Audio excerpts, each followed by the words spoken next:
This video provides a lot of context around what not to do, especially when we hear comments like this. And I agree, there's a large percentage of managers in organizations right now that act in a similar way. So let's take this opportunity and talk through some of the scenarios in this video. So if you're a manager or a new manager, we can learn what not to do and how we can do things differently. Okay, the first thing is that you don't really need to explain to your employees why you're late. If you're late, you're late. That's between you and your boss.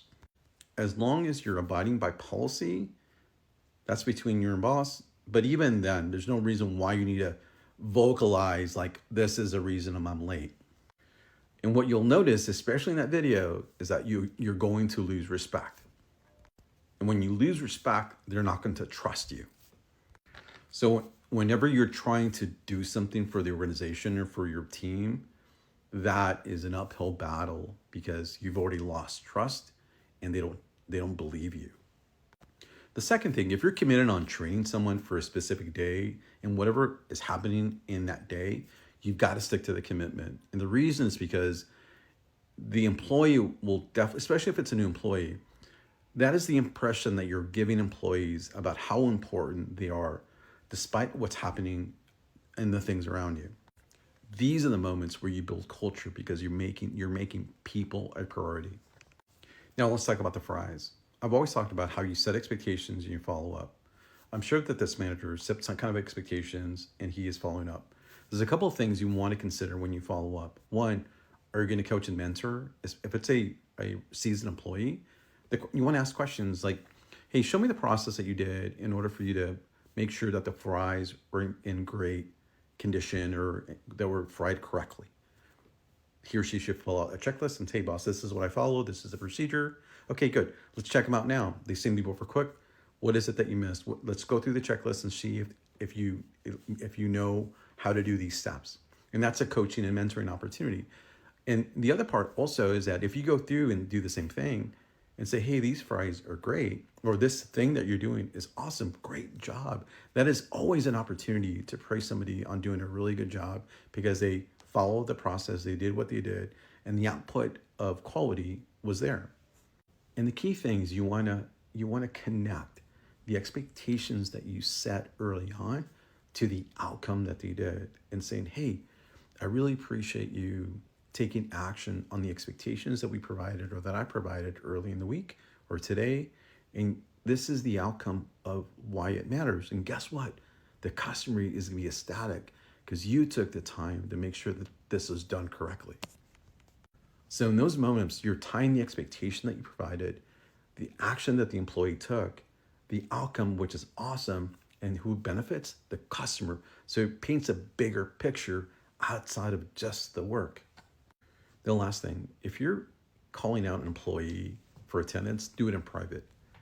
If something like that happens, take them to a room, take them to a conference room and talk it through. And you want to talk about that because you don't want anyone else hearing the conversation. So it's first and foremost the most important thing. The second thing, especially if you're a manager in this situation where you know that your attendance is off, right? And this, let's just say your attendance is struggling because you had some personal items, right? You're doing everything you can, but still you're having to miss work. And guess what? Your employees don't care. I've created another video about this. Your employees don't care and they're not empathetic to you. All they see is that you're late and you're calling me out. They don't care that you're whatever is happening. So let's talk about this. So if you say, for example, you're having to correct an attendance issue early on, like this example, and you say, hey, I want to make sure I bring to your attention, this attendance is happening more frequently. Is there something I can help you with or what else is going on? And if they happen to say, what about you? You can immediately say, hey, hold on for a second. That is between my boss and myself, right? It's like, I don't talk about your attendance to somebody else. This is between you and me, and my attendance is between my boss and myself. Then you go back and redirect the conversation with the employee. Hey, let's talk about this attendance that you're having. I want to try to help you. If there's anything we can do to try to help you with you being late, let's talk about it right now.